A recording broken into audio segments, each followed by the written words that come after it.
नमस्कार दोस्तों, मैं विकास शाक्य एक बार फिर से आप सबका स्वागत करता हूं अपने चैनल पर। और संस्कृत का आज का जो वीडियो है ये थोड़ा हटके जरूर है, लेकिन है संस्कृत का ही लेक्चर और संस्कृत ही है। ठीक है, थोड़ा सा हटके है, थोड़ा समझने वाली चीजें अब आ रही हैं।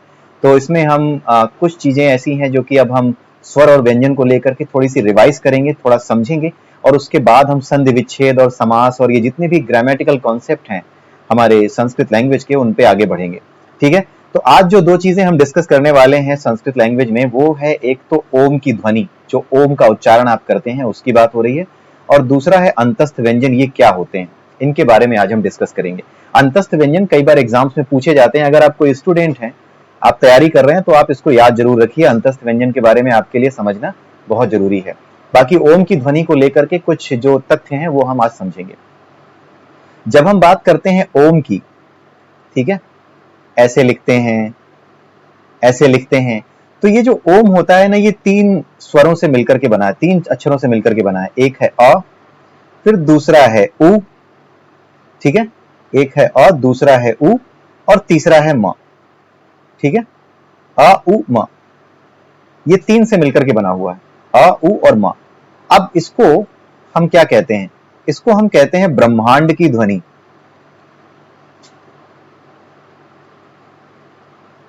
ठीक है, साउंड ऑफ द यूनिवर्स। कुछ लोग इसका मजाक उड़ाते हैं कि क्यों ऐसा कहा जाता है। ठीक है, एक कवि हैं, वो तो ऐसा कहते हैं कि ऐसा लगता है कि दूसरे ग्रहों पे भी बस हिंदू धर्म है और कोई धर्म एग्जिस्ट ही नहीं करता है। और इस वजह से ही जो कट्टर हिंदू लोग हैं वो इसकी बात करते हैं कि हाँ, पूरे के पूरे यूनिवर्स में भी जब साउंड को रिकॉर्ड किया गया तो वो ओम की ध्वनि जैसा ही प्रतीत होता है। सो वो मजाक उड़ाने की कोशिश करते हैं, लेकिन इसके पीछे का जो तथ्य है, जो चीजें हैं, उसको अगर आप जानने की कोशिश करें तो उसको समझने के लिए आपको ये जानना होगा कि ये जो ओम है ये कितने अक्षरों से मिलकर के बना हुआ है। ये तीन अक्षरों से मिलकर बना हुआ है, एक अ है, एक उ है और एक म है। म आधा ऐसे क्यों दिखाया जा रहा है? ये हलंत के रूप में दिखाया जा रहा है। हमने शुरू में ही पढ़ा कि हलंत और अजंत में क्या अंतर होता है। हलंत वहां होता है जहां पे अक्षर को आधा बोला जाए। जैसे अगर आप लिखते हैं राम, आप इसको लिखते हैं राम, हमने इसी तरह से लिखा है राम को आज तक। ठीक है, मैक्सिमम जगहों पे ये गलती होती है, हम इसको पढ़ते हैं, हम इसको बोलते हैं राम और लिखते हैं राम, ये म है। ठीक है, म जो पूरा म होता है वो होता है म प्लस अ। ठीक है, जब स्वर मिला दिया जाता है इसमें हलंत में, तब ये म बनता है, जिसको हम अजंत कहते हैं। ठीक है, ये जो पूरा होता है इसको अजंत कहते हैं, और ये जो शुरुआत में अक्षर जो होता है, व्यंजन जो होता है, वो स्टार्टिंग में अपने मूल रूप में हलंत में ही रहता है, आधा ही रहता है। तो हम लिखते हैं राम, लिखते हैं राम और पढ़ते हैं राम। सही तरीका है राम को ये लिखने का। ठीक है, राम अगर हम लिखते हैं श्री राम, तो इस तरीके से लिखा जाना चाहिए, माँ। ठीक है, उसी तरीके से यहां पर जब आप ओम बोलते हैं तो ओम ये नहीं बोलते, आप बोलते हैं ओम, आधा ही जाता है। इसलिए जब आप इसको तोड़ेंगे तो ये क्या बनेगा? अ, स्वर तो कहीं आधे होते नहीं। ठीक है, अ उ और ये म, आधा बोलते हो इसलिए म आधा, ये हलंत है। ठीक है, ये अ उ और म, इसको ब्रह्मांड की ध्वनि कहने का क्या मतलब है? क्यों इसे कहते हैं कि साउंड ऑफ यूनिवर्स इसे कहा जा सकता है? किस वजह से इसे साउंड ऑफ यूनिवर्स कहा जाता है? उसका रीजन है क्योंकि अगर आप अ, उ और म, इन तीनों को मिला करके जब ओम बोलते हैं, तब भी आप ये महसूस कर सकते हैं कि आपकी जो जीभ है कहीं पर भी इस्तेमाल नहीं होती, कहीं उसकी जरूरत नहीं पड़ती कि आप जीभ को कहीं टच करें। ठीक है, आप ओम बोल करके देखिए, ओम, जीभ की जरूरत ही नहीं। उसी तरीके से जब आपको बोलने की जरूरत, जीभ की जरूरत ही नहीं पड़ती पूरे के पूरे ओम को बोलने में, तो ओम के जो कंपोनेंट है, ऑब्वियसली उनको बोलने में भी आपको जीभ की जरूरत नहीं पड़ेगी। ठीक है, तो ये जो अ है, आप अ बोल करके देखिए, अ, इसमें भी जीभ की जरूरत नहीं पड़ी। उ, इसमें भी जीभ की जरूरत नहीं पड़ी। म, यहां पर दोनों होठों को बस आपको चिपकाना है और छोड़ देना है, म। तो आपने देखा कि जीभ की जरूरत कहीं नहीं पड़ी। जहां पर भी जीभ की जरूरत नहीं पड़ती, जीभ यानी जिह्वा, संस्कृत में इसको कहते हैं जिह्वा, हिंदी में कहते हैं जीभ, अंग्रेजी में कहते हैं टंग। ठीक है, तो जहां पर जीभ की जरूरत नहीं पड़ती है, वहां पर उस ध्वनि को, जिस ध्वनि को निकालने में किसी जीभ की जरूरत, जीभ की कहीं जरूरत नहीं पड़ती, इंसानी जीभ की कहीं जरूरत नहीं पड़ती, वहां पर वो ध्वनि पूरे के पूरे यूनिवर्स में कहीं पर भी प्रकट की जा सकती है, कहीं पर भी निकाली जा सकती है। तरीका है बस, क्योंकि जीभ कहीं लगी नहीं रही। ये केवल आपके जो जो ध्वनि है, अ उ म, कहीं पर भी जीभ इस्तेमाल नहीं हो रही है। अगर ये ध्वनि कहीं से भी निकाली जा सकती है किसी भी तरीके से, चाहे आप लोहे में निकालना चाहें, चाहे आप गधे के द्वारा निकलवाना चाहें, घोड़े के द्वारा निकलवाना चाहें, जीव का इस्तेमाल नहीं होना है। कई बार आपने कहानियां सुनी होंगी पुराने समय में कि जो घोड़े थे या जो गधे थे या तीन जो गायें थी वो क्या करती थी, वो कुछ मंत्रों का उच्चारण करती थी, ठीक है, वो कुछ मंत्र बोला करती थी, ओम का उच्चारण किया करती थी। तो वो कहानी के फॉर्म में या फिर कुछ जगहों पे इस तरीके से हमें मेटाफोरिक वे में चीजों को समझाने के लिए स्टोरीज के माध्यम से पूरी की पूरी जो स्पिरिचुअलिज्म है हमारे पुराणों में, पूरे के पूरे स्पिरिचुअलिज्म को समझाने के लिए बड़ी ही इंटरेस्टिंग स्टोरीज लिखी गई हैं। कुछ उनमें स्टोरीज हैं और कुछ सच्ची घटनाओं से प्रेरित हैं। कुल मिला के आपको समझाने के लिए मेटाफोरिक लैंग्वेज में कुछ बातें लिखी गई हैं, ठीक है। जैसे अगर आप नारद पुराण पढ़ते हैं, बात दूसरी जगह जा रही है लेकिन फिर भी मैं आपको बता दूं, जैसे अगर आप नारद पुराण पढ़ें तो नारद पुराण में बताया गया है कि एक स्त्री है जिसका नाम है भक्ति, ठीक है। उसके दो बच्चे हैं, एक का नाम है श्रद्धा, ठीक है, और एक का नाम कुछ और है, ठीक है। भक्ति है, उसके दो बच्चे हैं, श्रद्धा है और निष्ठा है, ऐसे करके कुछ नाम है। तो जहां श्रद्धा की कमी होती है वहां भक्ति नहीं हो पाती, लेकिन इसी बात को समझाने के लिए एक स्टोरी वहां पे लिखी गई है। आप नारद पुराण में उठा के देखिएगा, बड़ी ही इंटरेस्टिंग वे में लिखी गई है।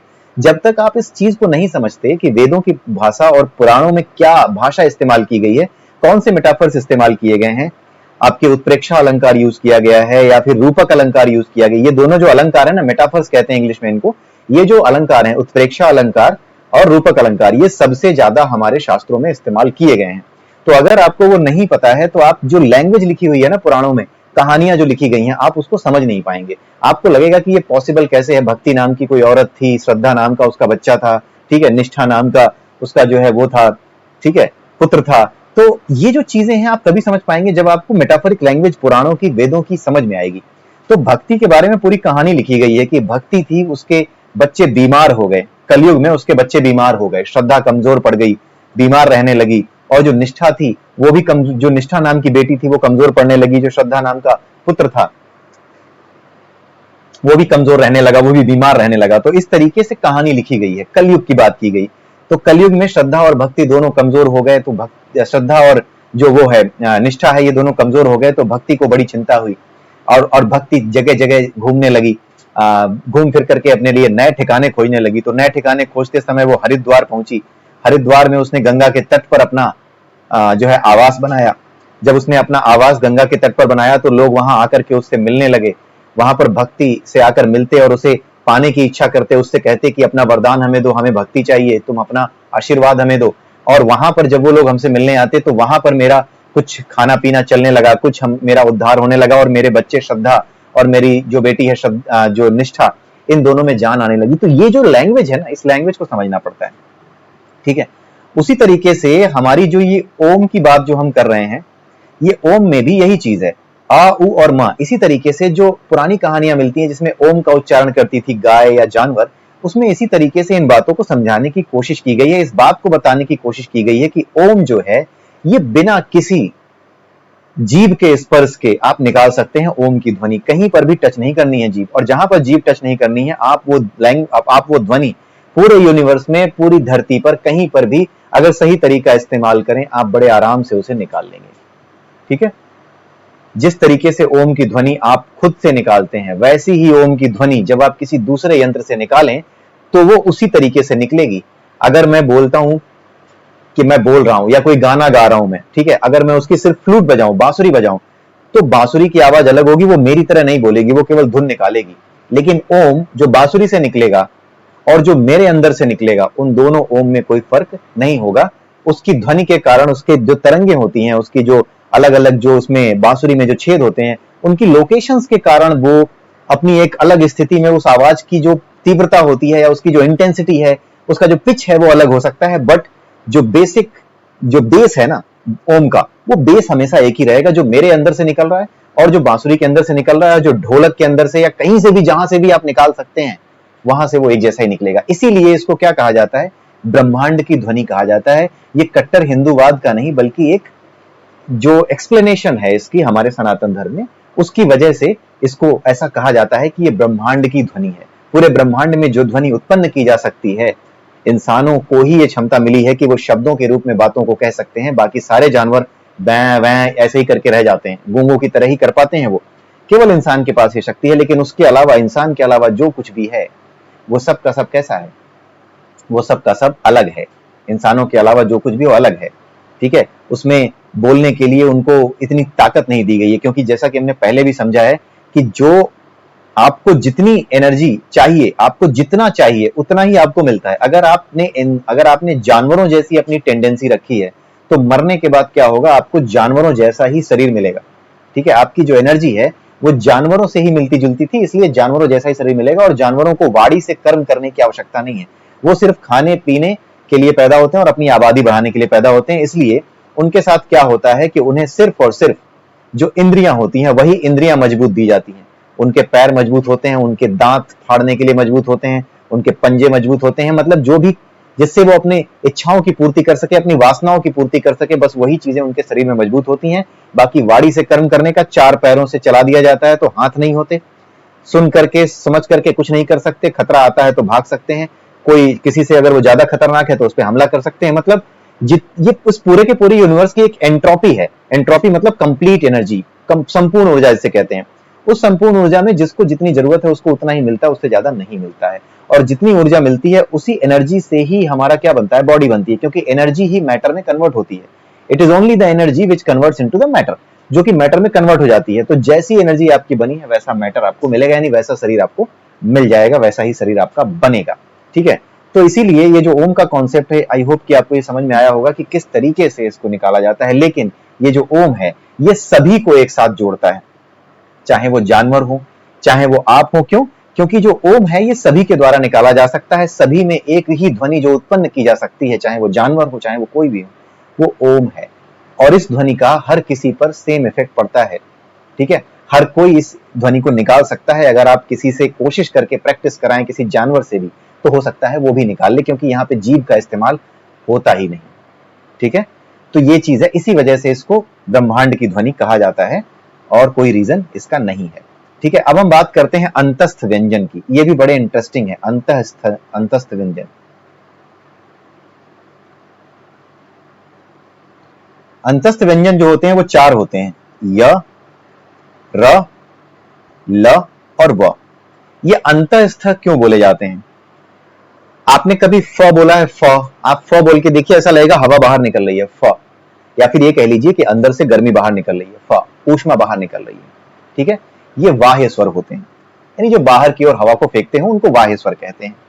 फ हो गया, म हो गया और घ हो गया, घ बोलेंगे तो भी बाहर की ओर निकलती है। ठीक है, लेकिन ये जो होते हैं य, र, ल, व, ठीक है, इनको बोल के देखिए। य, आपको कहीं भी हवा बाहर निकलती नहीं दिखाई देगी, ऊष्मा बाहर निकलती नहीं दिखाई देगी। य, ऐसा लगेगा कि एक वाइब्रेशन हुआ बॉडी के भीतर ही। य, र, ल, व, कुछ भी बाहर नहीं जा रहा, जो ध्वनि अंदर से उत्पन्न हो रही है वो अंदर ही घुमा दी जा रही है। वो अंदर ही जो हवा है, जो हवा बाहर जाती है फिर हम अंदर लेते हैं तब हम जिंदा रहते हैं, लेकिन कुछ हवाएं अंदर भी हैं जो मेंटेन रहती हैं अंदर ही, बाहर नहीं निकलती। जो अंतःकरण से, जो अंतः से निकलती है हवा, जिस स्वर को बोलने, जिस व्यंजन को बोलने में, ये व्यंजन है य, र, ल, व, जिस व्यंजन को बोलने में केवल अंदर की हवा का इस्तेमाल हो और वो अंदर ही जो हवा रहती है उसका इस्तेमाल करके ही जिस स्वर को, जिस व्यंजन को निकाला जाए, जिस वर्ण को बोला जाए, जिस अल्फाबेट को बोला जाए, वो कौन सा व्यंजन कहलाता है? वो व्यंजन कहलाता है अंतस्थ व्यंजन। ठीक है, उसको अंतस्थ व्यंजन कहते हैं। य बोलिए, क्योंकि हम जब सांस लेते हैं, जीवित रहते हैं, तो बाहर से हवा आती है और हम अंदर हवा को लेने के बाद बाहर उसको छोड़ देते हैं, लेकिन अंदर भी कुछ हवाएं हैं। 5 तरह की वायु होती हैं पूरे शरीर में। ठीक है, 5 तरह की हवाएं होती हैं, इसके बारे में भगवत गीता में भी हम लोगों ने देखा था। ठीक है, पान वायु, अपान वायु, व्यान वायु, उदान वायु और समान वायु, 5 तरह की वायु होती हैं। तो जो हमारी अंदर की जो वायु होती है, इसमें जो अंतःकरण में रहती है, जो व्यान, उदान, समान, जो पूरे शरीर को एक बना के रखती है, बिल्कुल मेंटेन रखती है, और उसी वायु का संतुलन बिगड़ने से हम बीमार होते हैं, तो उसी वायु के माध्यम से ये अंतस्थ व्यंजन हम बोलते हैं। इसीलिए इनको कहा जाता है कि वो वर्ण जो अंतःकरण से उत्पन्न हो। ठीक है, उन्हीं को क्या कहा जाता है? अंतस्थ व्यंजन कहा जाता है। य, र, ल, व। ठीक है, ये सारे के सारे जो व्यंजन है य, र, ल और व, ये अंदर ही रह जाते हैं, अंदर की हवा अंदर ही घूम जाती है। इन्हीं को क्या कहा जाता है? अंतस्थ व्यंजन कहा जाता है, जो अंदर ही घूम जाते हैं। अब इनकी एक खासियत है, अगर आप देखेंगे कि जो आपने मंत्र देखे होंगे, आप कभी मंत्र देखिएगा, जितने भी सिद्धि वाले मंत्र होते हैं उन सभी मंत्रों में ये जो अंतस्थ व्यंजन है ना, आपको अधिक से अधिक मिलेंगे, या फिर उनकी शुरुआत इन्हीं से हो रही होगी और कहीं ना कहीं बीच में या अंत में म जरूर आ रहा होगा। इसका भी मतलब समझेंगे।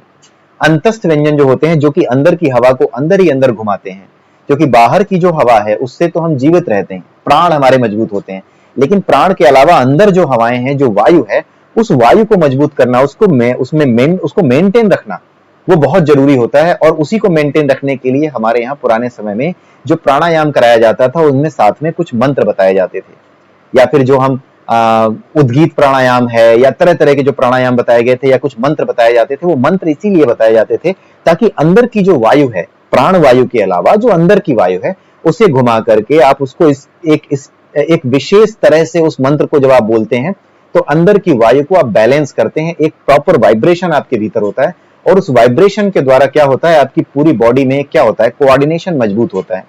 ठीक है, आप जब प्राणायाम करते हैं तो आप खुद महसूस करते हैं कि आपको बेटर फील हो रहा है, आपको ऐसा लगता है कि आपका कोऑर्डिनेशन बेटर हो गया है। जो लोग प्राणायाम करते हैं, आप उनसे पूछ कर देखिएगा, दे फील बेटर, कि उनका कोऑर्डिनेशन बेटर हुआ है।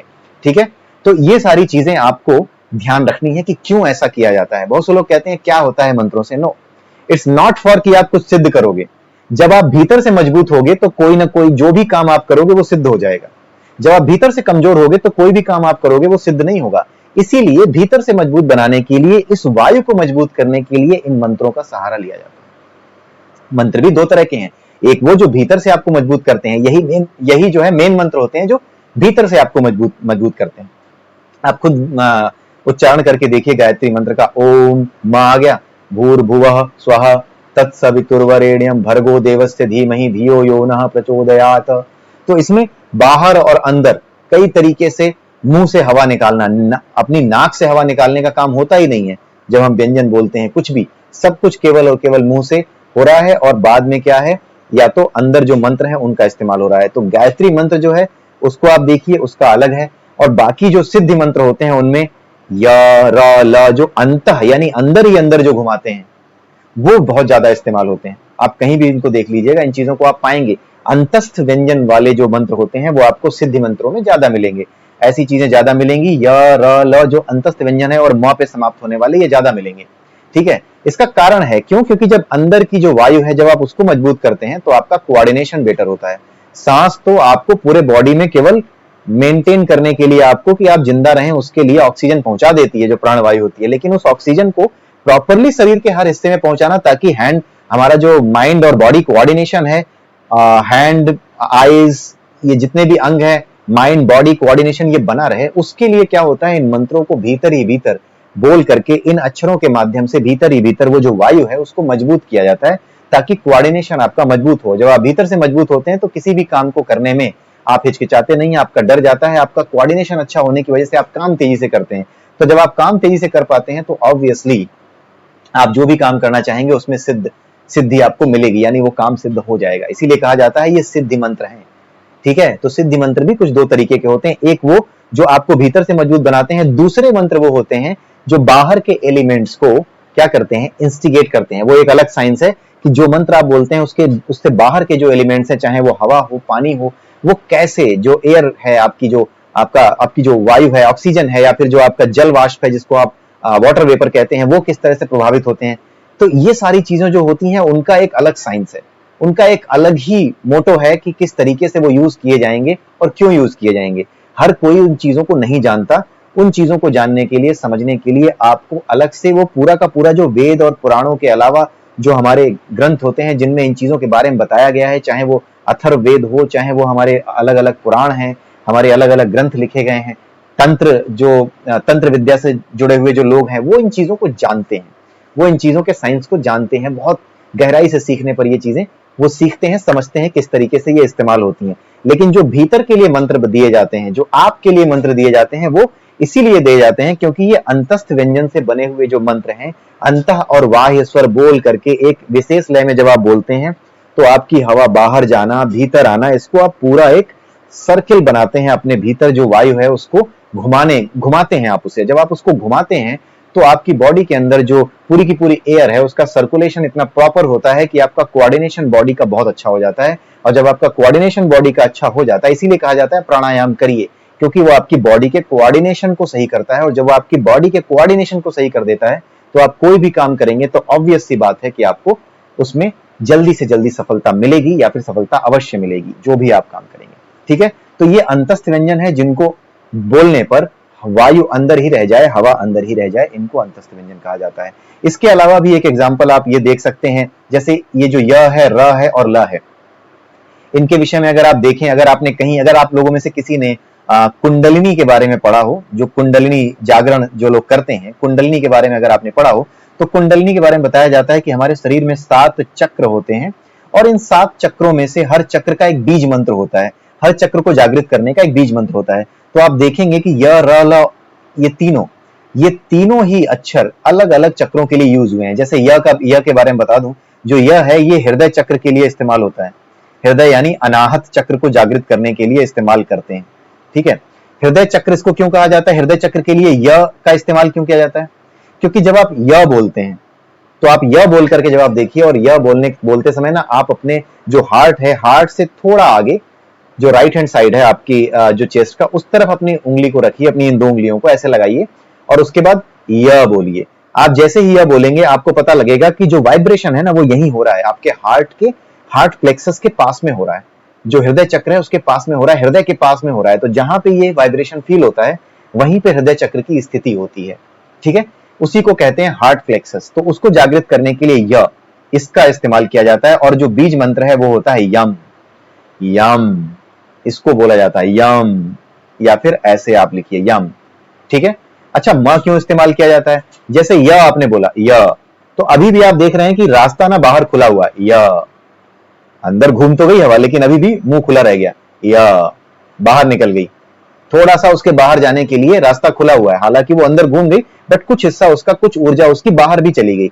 लेकिन जब हमें इसको पूरी तरीके से भीतर रखना होता है, क्योंकि जो कुंडलिनी जागरण है वो क्या है, पूरे के पूरे शरीर के भीतर जो वायु है, जो शरीर के भीतर जो कुछ चल रहा है उसको पूरी तरीके से कोऑर्डिनेशन में लाना है। इसलिए कुछ भी आपका जब आप य बोलते हैं तो इससे बोला हुआ जो एनर्जी है, जो वाइब्रेशन है, वो कहीं भी वेस्ट ना हो, कहीं पर भी इसका वो ना हो, नुकसान ना हो। इसलिए क्या करते हैं, लास्ट में म लगा देते हैं। म लगाने से क्या होता है लास्ट में, कि जो कुछ आपका जो खुल रहा था ना, या बोलने पे खुला हुआ है या, लेकिन जैसे ही म बोलेंगे यम, वो जो बाहर जा रही है चीज उसका रास्ता, म करके आप यम, म की खासियत है कि आप इसको जब आप बोलते हैं म को, म, तो दोनों होठ आप खोल भी सकते हैं, और म बोलने के लिए दोनों होठ बंद भी कर सकते हैं। म, एक म ये हो गया। लेकिन किसी व्यंजन के साथ जब आप इस्तेमाल करते हैं, किसी व्यंजन को पहले बोला और तब अगर म आता है तो होठ बंद होते हैं। किसी व्यंजन को पहले इस्तेमाल कीजिए और बाद में म बोलिए तो होठ बंद होते हैं, लेकिन म को अकेले बोलिए तो म खुल जाता है। ठीक है, होठ खुलते हैं। ठीक है, अब जैसे यम बोलते हैं, यम, म बोला लेकिन इस बार होठ बंद हुए, और केवल म बोला तो म, तो होठ खुल गए। तो जब व्यंजन पहले हो और म बाद में हो तो होठ बंद होते हैं। ठीक है, बंद करने के लिए होठ को बंद करके, ताकि जो अंदर की एनर्जी है वो किसी भी तरीके से उसका लॉस ना हो, जो अंदर घूम रही थी वो अंदर ही घूम जाए। ठीक है, वो नासिका के पास से होते हुए, नाक के पास से होते हुए वापस गले के नीचे उतर जाए, इसलिए म का इस्तेमाल किया जाता है। ओम, जब ओम म इस्तेमाल किया तो बंद हो गए होठ। तो जो ओम है वो भी आपके अंदर सारी की सारी एनर्जी को घुमाता है। ठीक है, तो ओम का जो मंत्र है प्राणायाम करते समय सबसे प्रभावशाली है। उसके अलावा जो अलग अलग चक्रों को जागृत करते हैं उनके लिए क्या है, ये अलग अलग तरीके से बनाए जाते हैं, य, र, ल, व, और बाद में म का इस्तेमाल किया जाता है उसमें, ताकि आप जो है उसको रोक सकें, जो एनर्जी वाइब्रेशन की है वो अंदर ही रह जाए, वो बाहर जरा सी भी ना निकले। यम होता है, ये आपके अनाहत चक्र का होता है। जब आप ल बोलेंगे, ल, तो ल बोल करके देखिए तो आपकी जो नाभि है वहां पर वाइब्रेशन होगा। इसीलिए ये कौन सा है, ये मणिपुर चक्र जो होता है, मणिपुर जिसको चक्र कहते हैं, मणिपुर। ठीक है, मणिपुर चक्र जो होता है उसका बीज मंत्र है क्या, लम, या फिर लम, ऐसे। ठीक है, ये एक अलग विषय है, बस आपको समझाना था। अंतस्थ व्यंजन के बारे में जो बताने का उद्देश्य तो सिर्फ ये था कि अंतस्थ व्यंजन के बारे में आपको बताया जाए। लेकिन अगर आप संस्कृत सीख रहे हैं तो सीखते समय हमारे यहाँ जो चीजें जुड़ी हुई हैं सनातन परंपरा से, या फिर जो हमारा इतना जो रिच हेरिटेज है वो किस तरीके से हमारी इस लैंग्वेज के साथ जुड़ा हुआ है, कैसे ये सारी चीजें हमारे यहाँ जो समझने के लिए, अगर हम संस्कृत को समझते हैं तो कैसे उसको समझने के बाद इन चीजों को समझने के लिए हमें संस्कृत को जानना क्यों जरूरी है, ये आपको समझ में आ जाए, इसलिए मैंने इसको कनेक्ट किया है। अदरवाइज ये 5 मिनट से ज्यादा का वीडियो नहीं बनता। लेकिन ये चीजें आई होप कि आपको समझ में आई होंगी और आपको बिल्कुल अच्छी लगी होंगी। एंड इसी के साथ अगले वीडियो में फिर मिलेंगे, तब तक के लिए नमस्कार।